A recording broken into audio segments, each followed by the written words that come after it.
Welcome back to Connect Your Disconnect. Before we start, I just want to apologize for the background noise. If we wait all day, every day, we'll be waiting for a while for it to stop. So let's just make the most of it. And I want to start today with a moment that most people have had, but really think about. You're driving home after a long day. The meeting ran over, the inbox didn't clear, the day asked for more of you than you had planned to give. And somewhere on that drive, you notice your shoulders are up near your ears, your jaw is tight, your hands are gripping the steering wheel harder than they need to be. Nothing is actually threatening you in that moment. You're in the car, you're heading home, the hard part of the day is done, but your body didn't get the memo. That's what we're talking about today, tension. Not just the physical sensation of it, but why it forms, why it stays, and what it's actually trying to do. Let's start with the pattern. Tension builds quietly, long hours at the desk, back-to-back demands, mental load that never fully switches off. Over time, the body begins to absorb the load physically. At first, it's subtle, a slight tightening through the upper back, a jaw that holds during concentrated work, shoulders that creep upwards without you noticing. Because this happens gradually, most people don't catch it forming. They only notice the tension once it's already there. And even then, many people just accept it as part of the day, as normal, as the cost of a busy life. But here's what's worth questioning. If tension was simply the result of effort, it would release when the effort stopped. And for most people, it doesn't. Just shoulders stay up after the work ends. The jaw stays tight through dinner. The neck stays braced long after the screen is off. That tells us something important. This isn't just muscular fatigue. There is something else happening. Here's the reframe. Tension is not always the problem. Often tension is the strategy. Your nervous system is constantly trying to do one thing above everything else. Keep you stable, keep you safe. And one of the most efficient tools it has for creating stability is muscular tension.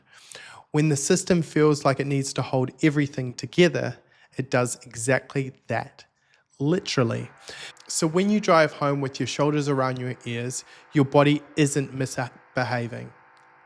It's doing what it was asked to do all day. It protected you. It kept you upright and functional under pressure. The tension isn't a malfunction. It's the residue of a system that was working hard on your behalf. Now, let me share something I see in clinic or studio regularly. I work with people who come in carrying significant tension through the upper body, neck, jaw, shoulders, upper back. The pattern's quite consistent. And almost universally, when I ask them how long it's been like this, the answer is some version of the same thing. I don't know, maybe years. I thought it was just stress. What's interesting that by the time most people walk through the door, the tension has stopped feeling like tension. It just feels like them. They've normalized it so completely that they no longer have a reference point for what it feels like not to carry it. That normalization is worth pausing on because it speaks to something the nervous system does very efficiently. It adapts. And once it adapts, the new state becomes the baseline. Not because tension is needed anymore, but because the system stopped questioning it. Now, let's bring in the nervous system properly. Your brain receives thousands of signals from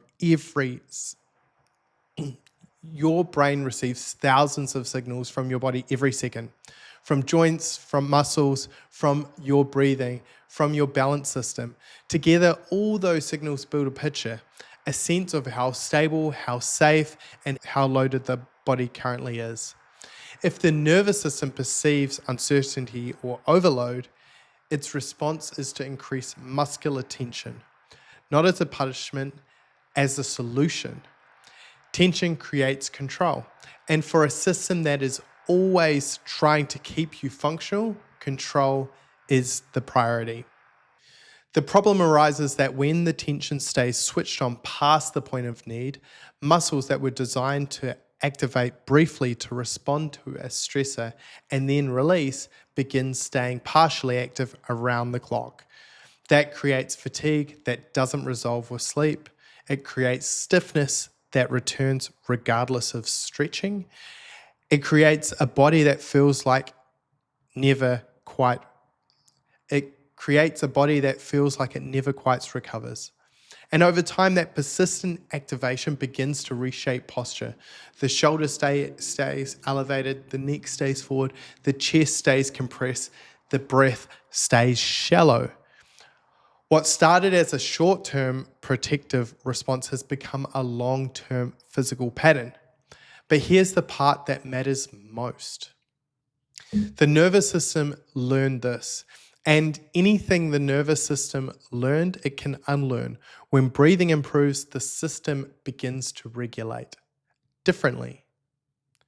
When breathing improves, the nervous system begins to regulate differently. When joint control improves, muscles no longer need to do all the stabilizing work. When the body receives clearer, more confident input from its own movement, the perceived need for constant tension begins to reduce. The system starts to trust that it doesn't need to hold everything together so tightly, and the body begins to let go. Not because it was forced to, but because it finally felt safe enough to. This is the work we do at Brain to Body in Sydney. We're not chasing tension and trying to manually switch it off. We're working to understand why the nervous system chose that strategy in the first place, and then helping the system find a more efficient one. For those of you listening from anywhere else in the world, this is also the foundation of the Pain Posture Protocol is built on, helping you retrain the signals your nervous system is working from so that tension stops being the default response and the body can start operating with ease it was designed for. Before we finish today, remember this. Your body is always communicating with you. The question is whether you're listening. This is what Connect Your Disconnect is about, learning to recognize the patterns shaping how you move, breathe, and respond to stress. If you're here in Sydney, that conversation continues inside the studio at Brain to Body. And if you're listening from this anywhere else in the world, the Pain Posture Protocol gives you a structured way to start reconnecting those patterns from home. Thank you for spending a few minutes reconnecting with your body today. Wherever you're listening from, we've got your back, and we're here to help you thrive from the inside out.